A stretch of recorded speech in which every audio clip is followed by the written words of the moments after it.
भारत के सामने जंग जैसे हालात पैदा हो गए तो बांग्लादेश की सेना कितने मिनट ठहर पाएगी, ये मैं आपको बताता हूं। ये आप देख रहे हैं मिलिट्री रैंकिंग में, यानी दुनिया की सैन्य ताकत की रैंकिंग में भारत चौथे नंबर पर है, बांग्लादेश 37वें नंबर पर है। कोई जोड़ नहीं। सैनिक देखिए, भारत के पास 4.5 लाख सैनिक, 14.5 लाख सैनिक हैं। बांग्लादेश के पास 1,60,000 और कहां 14.5 लाख। एयरक्राफ्ट बांग्लादेश के पास 216 है और भारत के पास 2,300। फाइटर जेट बांग्लादेश के पास 44 है और भारत के पास 606 है। अटैक एयरक्राफ्ट बांग्लादेश के पास 0 है, एक भी नहीं।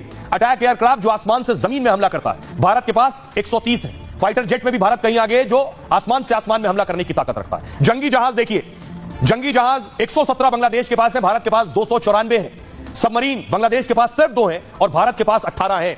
साथ ही टैंक, जब जमीनी लड़ाई होगी, क्योंकि 4000 किलोमीटर से ज्यादा का बॉर्डर है, इसलिए टैंक बहुत जरूरी है। 320 बांग्लादेश के पास है, भारत के पास 4614 है। 1 किलोमीटर पर भी एक टैंक 4000 किलोमीटर की सीमा में लग सकते हैं। रॉकेट बांग्लादेश के पास 70 है, भारत के पास 700।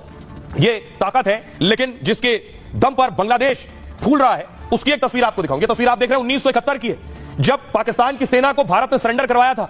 भारतीय सेना के सामने देखिए पाकिस्तानियों का हाल क्या था, एक एक कर अपनी बंदूकें रख रहे हैं। ये 1971 का सरेंडर है। पाकिस्तान को तस्वीर बहुत चुपती है, तो बांग्लादेश को भी ये तस्वीरें देखनी चाहिए। भारतीय फौज के आगे कैसे बंदूकें डालनी पड़ी थी, वर्दी और टोपी फेंकनी पड़ी थी, ये पाकिस्तान का हाल हुआ था। उसके बाद देखिए, ये सरेंडर के बाद नियाजी को साइन भी करना पड़ा। ये पाकिस्तान की सबसे बड़ी बेइज्जती थी, जो आज तक उन्हें सालती है और चुभती है। हमारे साथ आपको बताऊं कि पिछले दिनों अभी जब हिंदुओं पर अत्याचार हो रहे थे, तो भारत में अगरतला में बांग्लादेश का जो दूतावास है, एक्सटेंशन दूतावास, उसमें जो है विरोध प्रदर्शन हुआ, लोग पहुंच गए और भारतीयों का गुस्सा था। तो अगरतला की तस्वीर आप देख रहे हैं, बांग्लादेशी एम्बेसी में प्रदर्शन हुआ।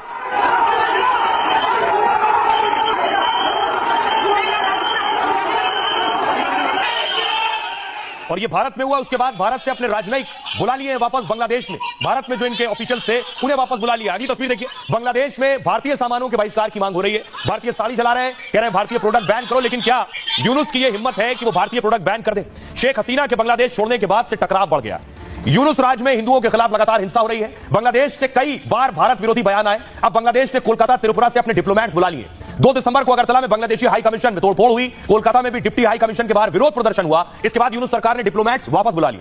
बांग्लादेश में भारतीय सामानों के अब बहिष्कार की अपील हो रही है, बैन करिए इंडिया के प्रोडक्ट, ये मांग कर रहे हैं कट्टरपंथी। बीएनपी नेता ने भारतीय साड़ी को जलाया है, लोगों से भारतीय उत्पादों के बहिष्कार की अपील की है। बड़ा सवाल यह है कि किस बहकावे में बांग्लादेश ये हेकड़ी दिखा रहा है। भारत ने व्यापार से हाथ खींच लिए तो पाकिस्तान जैसी हालत हो जाएगी। बांग्लादेश की जीडीपी भारत से 9 गुना छोटी है। बांग्लादेश जितना एक्सपोर्ट करता है, उससे 13 गुना ज्यादा भारत का एक्सपोर्ट है। आलू, प्याज, चीनी से लेकर गेहूं, चावल भारत से ही खरीदता है। भारत हर साल 13,000 करोड़ का कपास बांग्लादेश को भेजता है। ऐसे में भारतीय सामानों के बहिष्कार से नुकसान ढाका का होगा, यूनुस का होगा, बांग्लादेश का होगा।